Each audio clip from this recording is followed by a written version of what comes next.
Jibril thumma yunadi fi ahli sama inna allaha yubdilu fulanan fa'abdilu qala fayubdilunahu thumma tu'bahu lahu al-faqra bil ardi muttafaqun alaih. Bapak dan Ibu jamaah salat subuh yang dimuliakan Allah, beberapa hal yang disebutkan dan dijelaskan dan sudah kita sampaikan di hadis di atas, mudah-mudahan dapat untuk kita terapkan untuk mencari mahabbahnya Allah, bukan dengan mahabbatun nas. Kita berharap untuk mendapatkan kecintaan Allah, bukan dengan kecintaan manusia ataupun makhluk. Sebab bila mana Allah sudah mencintai seorang hamba, maka Allah perintahkan kepada penduduk langit dan bumi untuk mencintai orang yang dicintainya. Tapi sebaliknya, bila mana Allah memurkai seorang hamba, maka penduduk langit dan bumi pun akan ikut memurkainya. Belum tentu dengan mencari mahabbatun nas kita bisa mendapatkan mahabbatullah. Tidak sedikit orang yang mencari mahabbatun nas dengan cara justru menjadikan Allah murka kepadanya.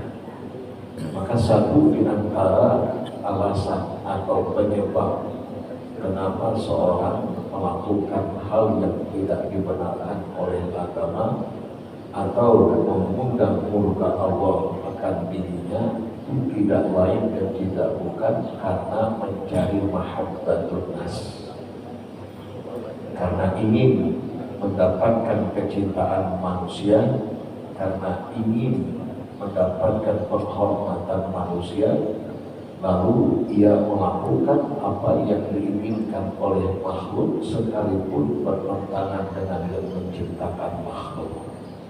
Nah, itu kata ulama dalam satu kitab Minhajul Qasidin Ibnu Qadamah. Beliau katakan penyebab, satu di antara penyebab kenapa orang bermaksiat, kenapa orang berani melakukan yang dilarang, karena mencari mahabbatun nas. Yang penting manusia senang kepada dirinya, yang penting dia dihormati oleh makhluk. Sekalipun untuk mendapatkan itu dengan melakukan yang dimurkai oleh Allah Subhanahu wa Ta'ala. Baik, mudah-mudahan ini bisa menjadi pegangan kita dalam kehidupan kita sehari-hari. Kita lanjut dengan hadis berikutnya, kita silatul arham. Bab fi fadli silatul arham wa mudubbatul qadhah. Qala ta'ala walladzina yusiluna ma amara Allahu bihi ay yusala wa yakhshawna rabbahum wa yakhafuna su'al hisab. An Abi Hurairah radhiyallahu anhu qala qala Rasulullah sallallahu alaihi wasallam inna Allah ta'ala khalaqal khalqa hatta idza farada minhum qamatir rahim فقالت هذا مقام العائد من القطيعة قال نعم أما ترضين أن أصل من وصلني وأقطع من قطعني قالت بلى قال فذاك لك ثم قال رسول الله صلى الله عليه وسلم اقرأوا إن شئتم فهل عسيتم إن توليتم أن تفسدوا في الأرض وتقطعوا أرحامكم أولئك الذين لعنهم الله فأصمهم وأعمى أبصارهم. وفي رواية للبخاري باللفظ خلق الله الخلق فلما فرغ منه قامت الرحم فأخذ بحق الرحمن فقال له مه قالت هذا مقام العائد بك من القطيعة قال ama tardaina an ausila man wasalaki wa aqta'a man qata'aki? Qalat bala ya Rabb. Qala fadzaka. Qala Abu Hurairah, iqra'u in syi'tum fahal hasaytum in tawallaitu an tufsidu fil ardi wa tuqatti'u arhamakum. Wa an sayyidah Aisyah radhiyallahu anha qalat qala Rasulullah sallallahu alaihi wasallam ar-rahimu mu'allaqatun bil 'arsy taqulu man wasadani wasalahu Allah wa man qata'ani qata'ahu Allah. Muttafaqun alaih. Bapak dan Ibu jamaah salat subuh yang dimuliakan Allah, kita coba untuk talaah sebuah hadis yang diriwayatkan oleh Imam Al-Bukhari dan juga diriwayatkan oleh Imam, sini disebutkan dengan lafaz yang berbeda dengan riwayat Imam Al-Bukhari dari Sayyidah Aisyah dan dari Abu Hurairah radhiyallahu taala anhu, di mana Rasulullah sallallahu alaihi wasallam bersabda, Allah berfirman, Inna Allah ta'ala khalaqal khalq. Qala Imam Al-Qurtubi khalaqahuna bimakna ikhtara'. Ini makna khalaqa. Kata Imam Al-Qurtubi, ikhtara'. Ikhtara' itu artinya melakukan atau mengadakan sesuatu yang belum ada. Ikhtara', jadi sesuatu yang belum ada lalu diadakan. Maka ada ungkapan ulama, al-fadlu lil muqtadi wa in ahsanal muqtadi. Keutamaan itu tetap diperuntukkan bagi pemula, orang yang mengadakan, yang mengawali, walaupun yang mengikuti lebih baik daripadanya. Karena yang mengikuti itu tinggal menyempurnakan. Umpama pengurus Masjid Abu Al-Huda, pengurus di periode ini punya gagasan yang tidak pernah sebelumnya diadakan. Lalu berjalanlah program ini, tentu ada kekurangan, tentu ada kelemahan yang kemudian diteruskan oleh kepengurusan selanjutnya untuk disempurnakan. Ini kekurangannya ini, kelemahannya ini, lalu disempurnakan menjadi bagus, lebih bagus. Sekalipun orang yang mengikuti setelahnya lebih bagus yang ia hasilkan, namun keutamaan kata ulama tetap yang memilikinya adalah yang pemula. Karena dia yang punya ide, punya gagasan.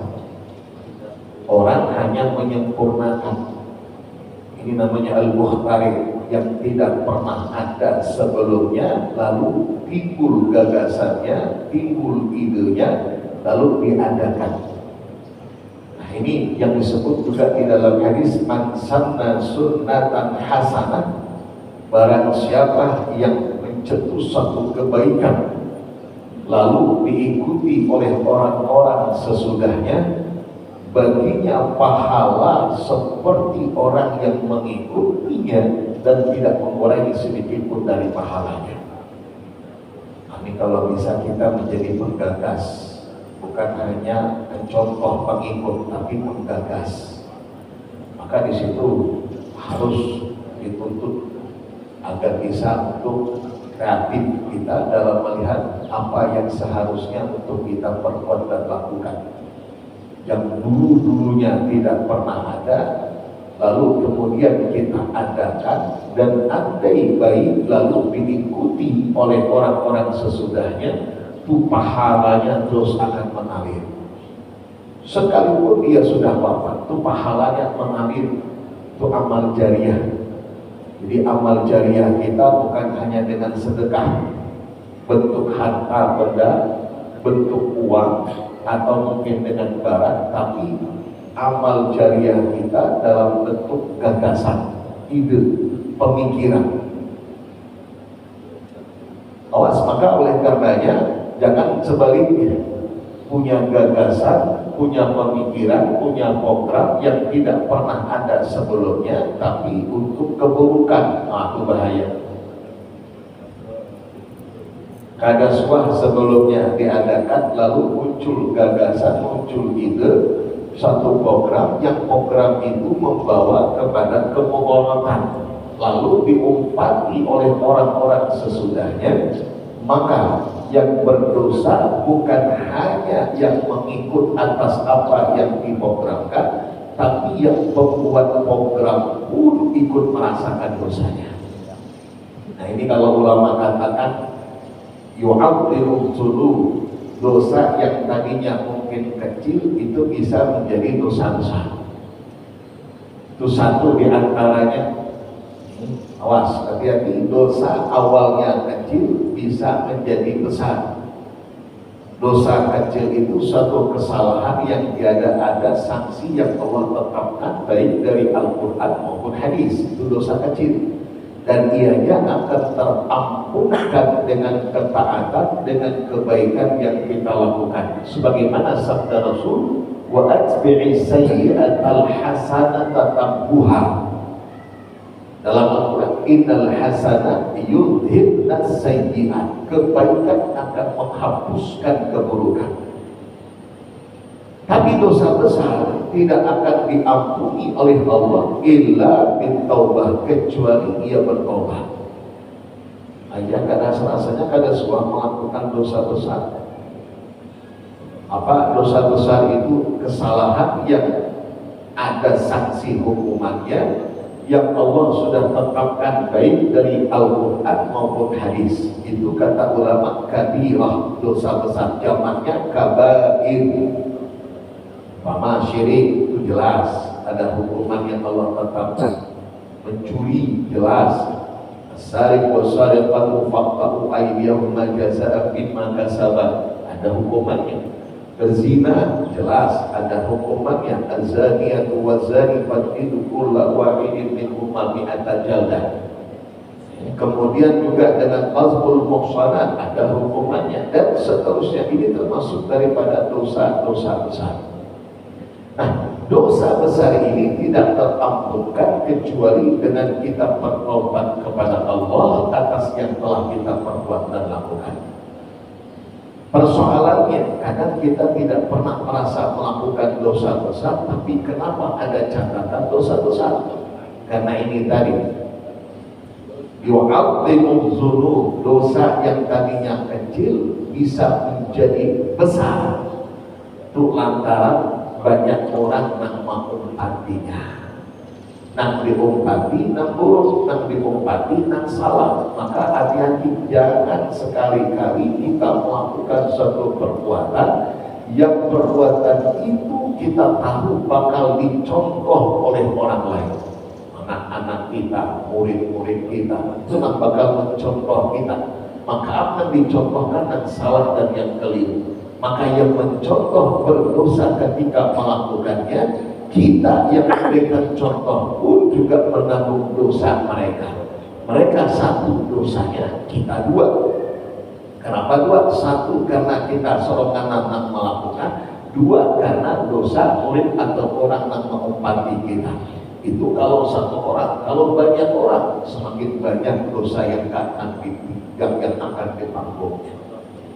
Maka sering kita ingatkan orang tua, umpama ibu-ibu terutama bisi anak gadis, ibu kada berjilbab, anak gadis ibu umpatan kayak ibu kada berjilbab, ibu kada menutup aurat, anak gadis kada juga menutup aurat, karena ia itu bahkan ibunya aja, mama aja kada berjilbab, aku umpat mama aja.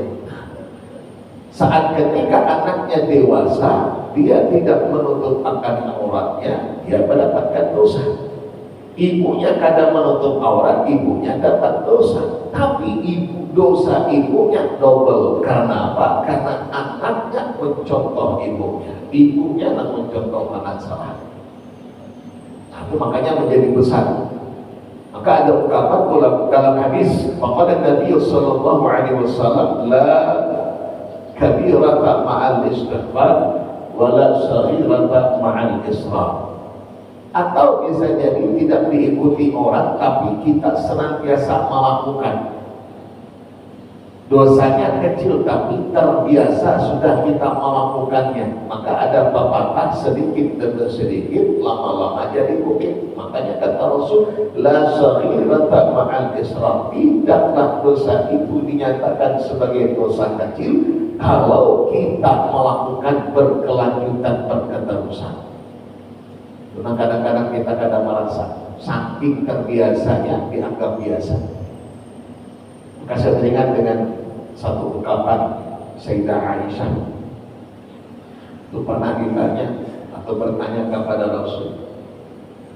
Bahkan suatu ketika pernah seorang wanita datang menghadap Rasul bertanya.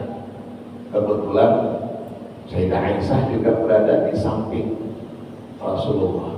Jadi bukan berarti Rasul berdua-duaan dengan seorang wanita, tidak, ada orang ketiga, Sayyidah Aisyah.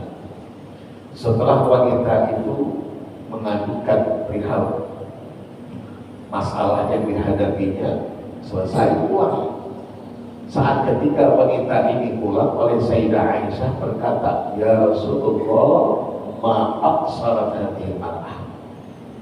Wanita ini ya Rasul, alangkah kecilnya fisiknya, kerpit kecil, cebol bahasa kita. Namun lelaki pendekan, pendek tapi kekar. Nah itulah membicarakan kekurangan yang ada pada fisik seorang wanita. Apa kata Rasul? Wahai Aisyah, kalau ucapan itu tadi memandirakan keburukan orang itu tadi, atau kalau kekurangannya sekira-kira dicampurkan dengan air yang ada di lautan, latakhayyara laut, berubah air warnanya. Itu berubah, saking memberikan dampak luar biasa atas yang diucapkan. Coba ya kan, hanya berucap nangka itu saja pengaruhnya luar biasa, dampaknya luar biasa. Kadang kita dalam keseharian, jangankan nangkanya itu, lebih daripada itu kadang kita ucapkan, kadang berdosa, kadang merasa berdosa ya. Biasa ya. Maka memandirakan keburukan orang, kelemahan orang, kekurangan orang, seakan-akan biasa. Kenapa kita kadang merasa biasa? Karena sudah terbiasa. Makanya orang yang terbiasa dengan dosa, kita kadang sadar lagi kalau yang dilakukan itu suatu kesalahan. Sama kata ulama, kalau kita boleh tamsilkan, umpamakan, kita kadang biasa mencium aroma yang kadang baik, yang kadang kuat baunya, yang bergoyang baunya, kadang kita kadang tahan. Umpama kotoran, tidak usah jauh-jauh, mungkin ada umpamanya kotoran lembu di kandang lembu, kita hendak masuk ke kandang atau kita hendak menjalani jalan yang di situ ada kandang lembunya, kan baunya luar biasa. Kada biasa kita bertutup hidung kita bertutup hidung, bahkan kamu bakal melewati kandang lembu, melewati kandang ayam umpamanya, seperti di pasar orang berjualan ayam. Itu amun kita kada biasa, kada akan melewati kecuali terpaksa. Karena kada ada jalan lagi, itu pun bertutup hidung kita, tahan napas, lalu lakas kita biar supaya kita lewat dari bau yang kada sedap tadi. Kenapa sampai sedemikian? Karena kita kada biasa. Coba membiasa sudah mencium aromanya, terbiasa sudah kita hari-hari berada di sekitar kandang lembu, di sekitar kandang ayam umpamanya, kita memang berjualan di situ. Kadang awal kadang itu hendak dicium, biasa kita. Jangankan hanya sekedar lewat, sarapan kita di situ, ampun aja. Biasanya makan. Amun kita kada biasa utang, tapi amun yang biasa kada jadi masalah. Begitulah juga dalam keseharian kita. Terbiasa kita memanggilkan aib orang, terbiasa kita memuji, terbiasa kita menghibah, itu sampai-sampai kita kada merasa lagi kalau yang kita lakukan itu dosa. Karena sudah terbiasa. Tapi orang yang kada terbiasa dengan dosa, sekali hanya melakukan, takutannya luar biasa. Maka banyak kisah-kisah kalau kita dengar, kita buka kitab, itu mengisahkan bagaimana seorang yang termakankan buah apel. Kan buah apel lapar nih ya, hanyut buah apel itu gugur dari pohonnya, bukan hanya memetik dari pohon, hanyut di bawah arus sungai. Kita lihat olehnya, ambilnya, makannya. Setelah dimakan hanya tak ingat ini orang, ini apel, mesti ada yang punya. Siapa yang punya? Makanya belum meminta kehalalannya. Saking takutannya, ditelusurinya sungai itu tadi. Mana ada kebun apel? Jelas amun kada dari sana, dari mana lagi? Ditelusurinya. Akhirnya dapat sebuah kebun apel. Diceritakan, minta untuk dihalalkan atas apa yang ia makan. Saking takutannya, takutan dengan apa yang disampaikan oleh Rasul Sallallahu Alaihi Wasallam, kullu lahmin nabata minal haram fannaru awla bih. Setiap daging yang tumbuh dari makanan yang haram itu neraka tempatnya. Takutan dengan yang haram tadi. Padahal dia bukan mencuri dari pohonnya, kada. Dia melihat ada lokotoh, dia melihat ada barang temuan, hanyut terbawa arus, andai kada diambilnya, mungkin juga hilang. Diambil, dimakan, sadar, ingat bahwa ini ada yang mempunyai, ditelusuri, dimintakan untuk kehalalannya. Tuh, coba. Amun wayah ini kita jangan kayak itu, jangankan hanya apel. Sekian banyak umpama nilainya, kita ada takutan. Nah, itulah yang itu pun ada pulang komentar. Aku bakal saja apel, Pak. Ya. Jadi ditelusurinya, kita diharapkan coba amun nang lain umpamanya sedikit Pak, jadinya ya takutan, amun banyak ada takutan. Kenapa? Amun malik tanggung sekalian, jangan sedikit-sedikit. Amun ada korupsi tanggung sedikit-sedikit, sekalian banyak. Jadi amun sedikit kita tanggung, kalau masuk penjara, mending banyak masuk penjara juga. Ujarnya aku keliru, tumpang dapat itu nang keliru. Ada juga amun hendak berbuat buruk ya tanggung, jangan sekali sedikit, sekalian. Nah, itu kadang-kadang muncul. Jangan diumpati bahasa nang kayak itu. Sebab justru kalau dengan kita melakukan satu kesalahan, andai dengan kita melakukan kebaikan, siapa tahu kebaikan itu justru yang akan menghapus kesalahan kita. Kan kita sering mendengarnya, namun hendak jadi orang jahat jangan tanggung-tanggung, sekalian jahat, sekalian ada usaha, ada baiknya. Aku keliru juga.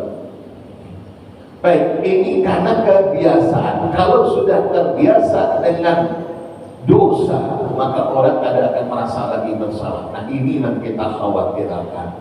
Sudah kada ada lagi rasa takutnya kepada Allah, sudah kada ada lagi rasa bersalah dengan yang diperbuat dan dilakukan. Al-khalqu huna bimanal makhluk. Innallaha khalaqal khalq. Artinya Allah menciptakan sesuatu yang tadinya belum ada jadi ada. Itu Allah yang menciptakan kita yang tadinya kada ada jadi ada. Ini makna daripada khalaqa, kata ulama. Ikhtara'a wa asluhu takdir wal khalqu huna bimanal makhluk. Yuqal khalaqa yakhluqu khalqan idza qaddara wa idza ikhtara'a. Qala ta'ala hadza khalqullah. Jadi Allah menciptakan sesuatu yang tadinya tidak ada menjadi ada. Wa qawluhu sallallahu alaihi wasallam hatta idza faragha. Jadi sesungguhnya Allah menciptakan sesuatu yang tadinya tidak ada menjadi ada. Hatta idza faragha minhum ay kamula khalqahu. Sempurna. Faragha di situ selesai atau sempurna sudah ciptaannya.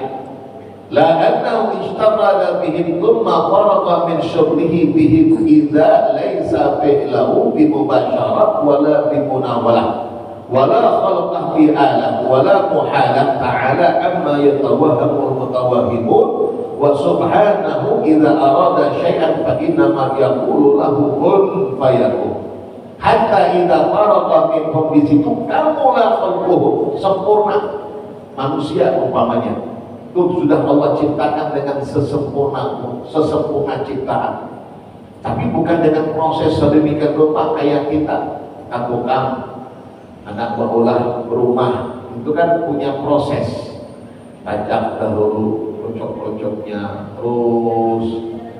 Nah, jangan dibayangkan kayak itu Allah ada sama dengan makhluk, ujar ulama, namun kita ada prosesnya.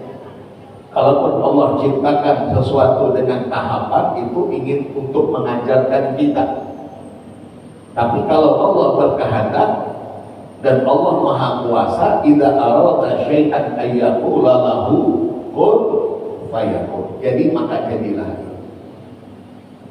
Lamun Allah berkehendak kadang-kadang kadang-kadang kadang-kadang mustahil bagi Allah, semuanya terjadi bila Allah mengkehendakinya. Maka hatta idza faragha, artinya sempurna ciptaan. Kadang-kadang kurangnya sedikit pun, sekecil apapun ada hikmah di balik penciptaan itu.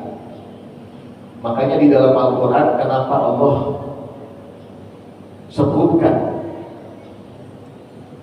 seperti nyamuk, itu kan Allah sebutkan untuk memberikan pemahaman kepada manusia yang angkuh dan yang sombong.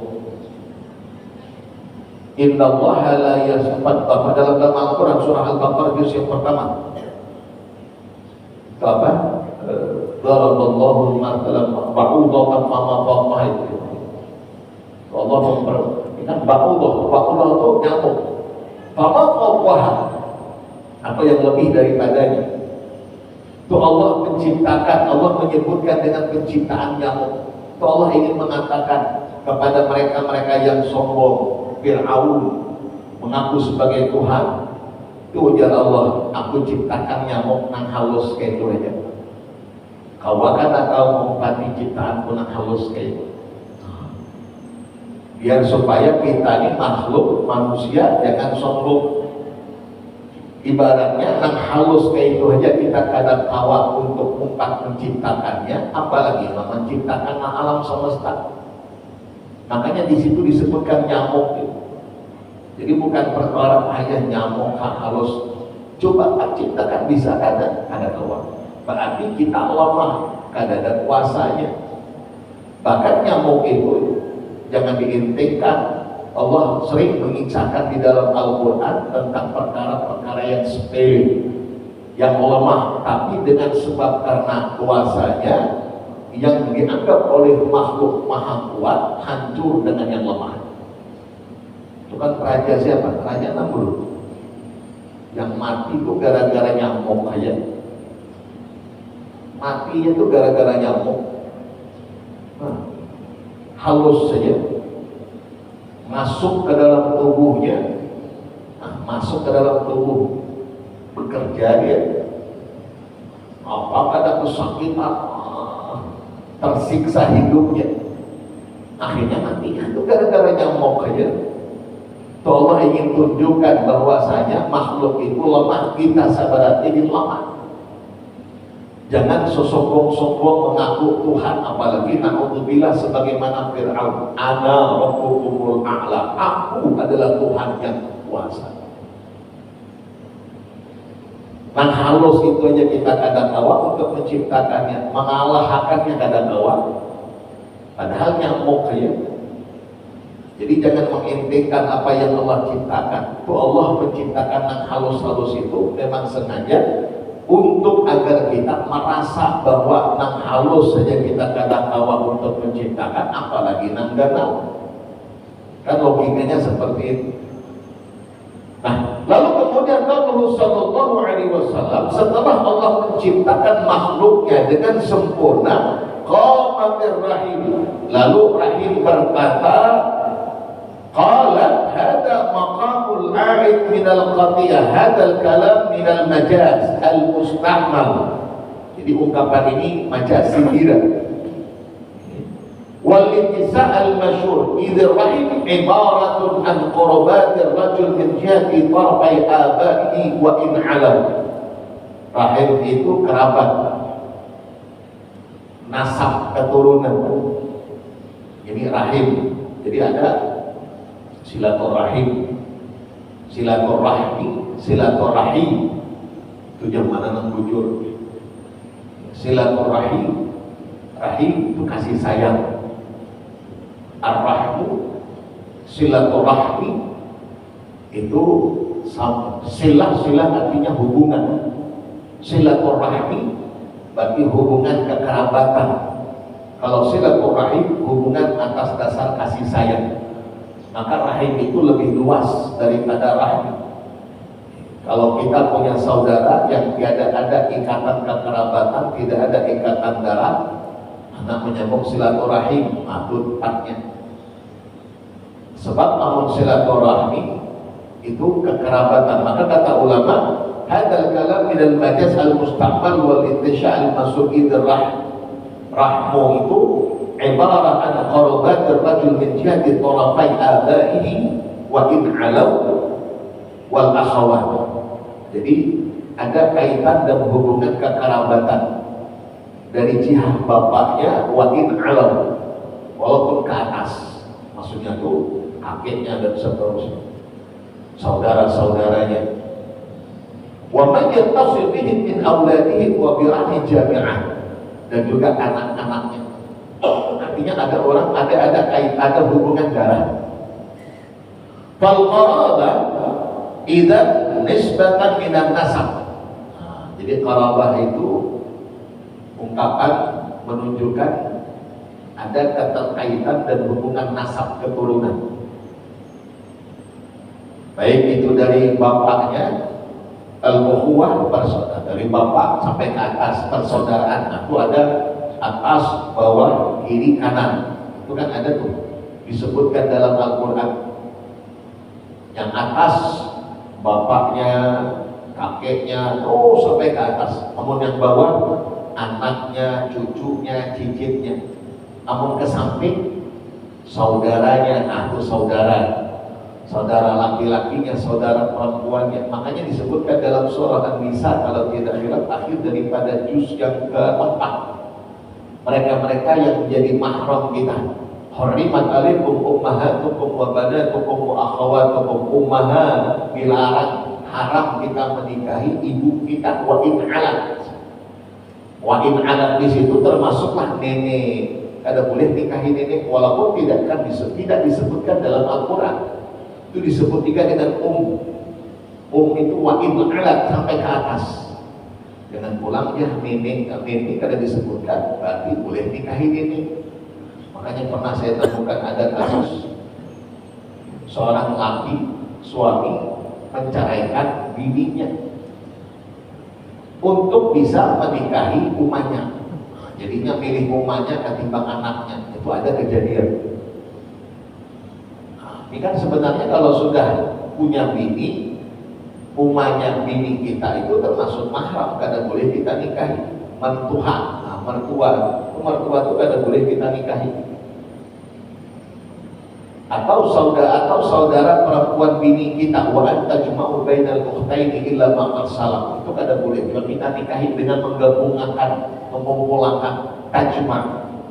Beda kalau dengan anak. Menikah kita dengan seorang wanita, lalu meninggal, lalu kita gantikan istri kita yang meninggal itu dengan adiknya. Itu kan ada masalah. Pak turun tikar, ganti tikar, ada masalah. Tapi namun menikah dengan seorang wanita, dia punya saudara perempuan, nikah pulang kita dua bini, dua beradik, itu tidak dibenarkan dalam Islam. Illa maqal salah, mungkin syariat terdahulu dibenarkan. Tapi syariat Nabi Muhammad itu tidak dibenarkan. Likulli minkum syir'atan wa minhaja. Setiap umat itu punya syariat yang berbeda. Jangan mengumpati yang lawas.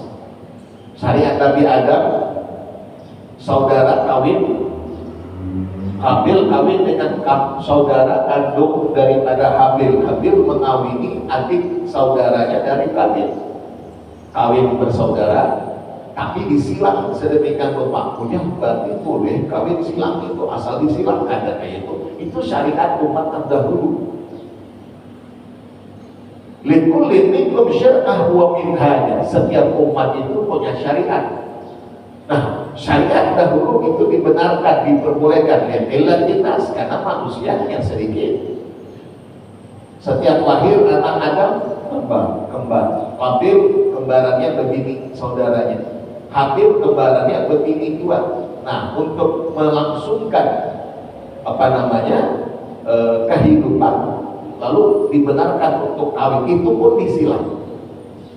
Itu pulang jangan pulang kita mengumpati syariat yang terdahulu. Itu syariat umat terdahulu sebelum kita, termasuk mengumpulkan itu tadi. Namun kita ada dibenarkan, ada dibolehkan, hukum nikahnya kada sah.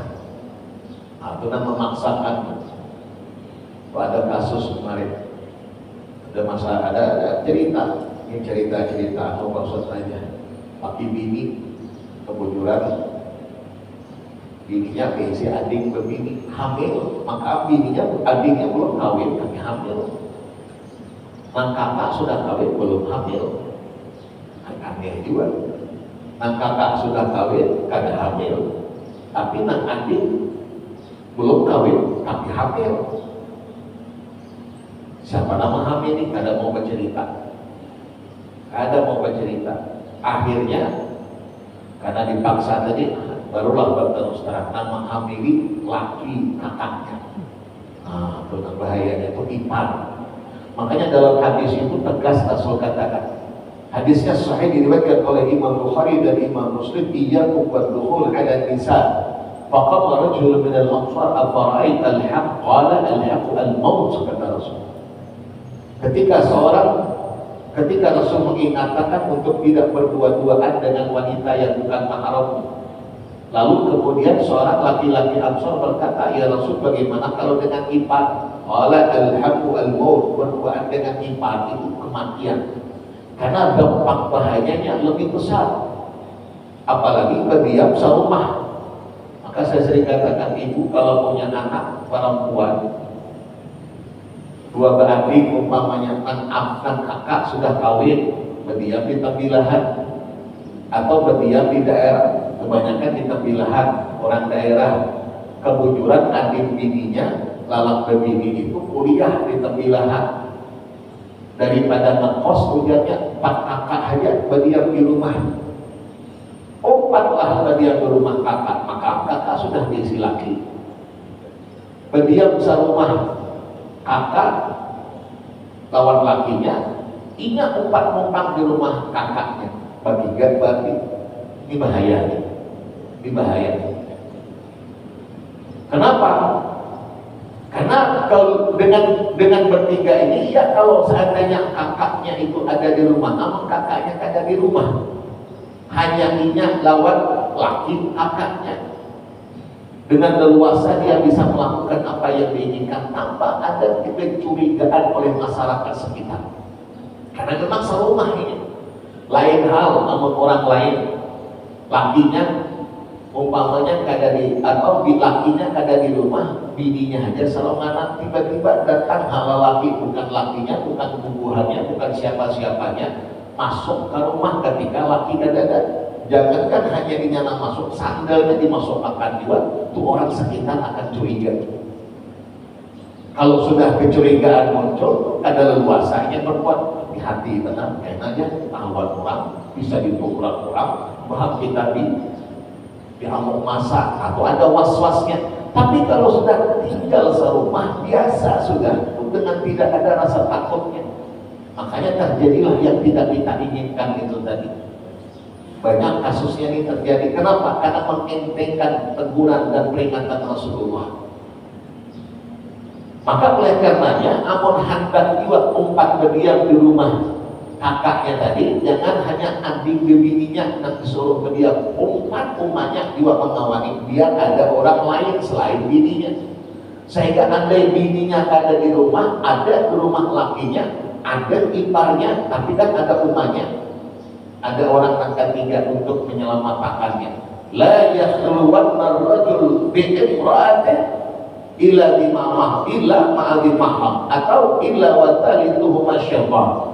Tidaklah seorang laki-laki berdua-duaan dengan wanita yang bukan mahramnya, tidak Rasul ketiganya adalah syaitan.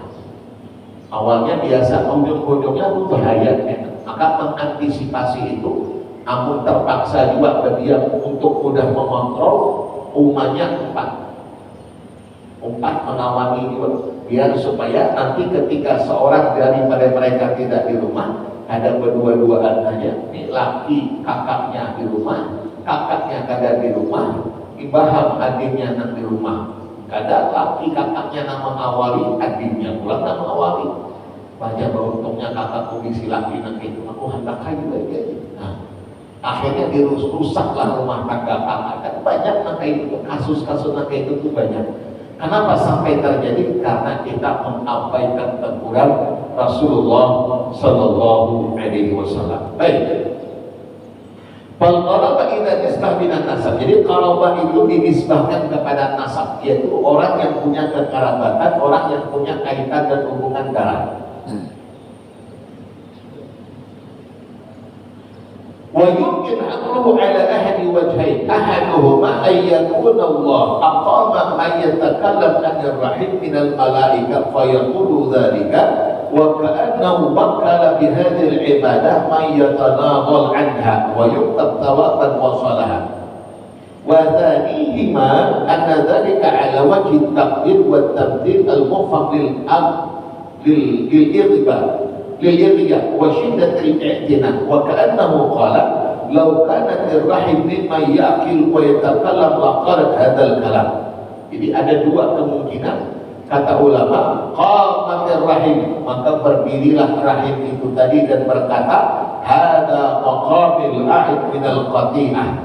Ungkapan ini kata ulama bisa jadi yang dimaksudkan rahim itu makna majaz, yang mengungkapkan dan yang menyatakan bahwa man wasala bi wasalahullah wa man qata'ani qata'ahullah. Orang yang menyambung aku akan aku sambung kepada Allah. Orang yang memutuskanku maka aku akan putuskan dengannya. Itu ungkapan daripada kata ulama.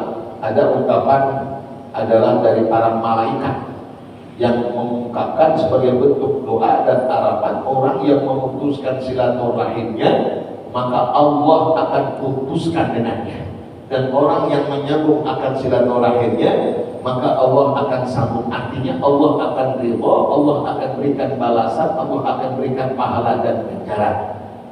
Maka dalam hadis-hadis Rasul banyak yang kita temukan ancaman terhadap mereka yang memutuskan silaturahim. Satu di antaranya, faqala Nabi sallallahu alaihi wasallam la yadkhulul jannata qati'. Kata Rasul, tidak akan masuk surga orang yang menyambung orang yang memutuskan silaturahim. Orang mana memutuskan itu kada masuk surga. Kada masuk surganya kata ulama ada dua kemungkinan. Satu, masuk dalam kategori yang tidak langsung Allah masukkan ke dalam surga, artinya singgah ke neraka. Ini manakala dia melakukan yang tidak dibenarkan, masih mengiktikadkan akan keharamannya. Dia tahu itu salah tapi tetap dilakukan. Itu kadang langsung Allah masukkan ke surga, tapi neraka baru hanya surga karena ada iman masih.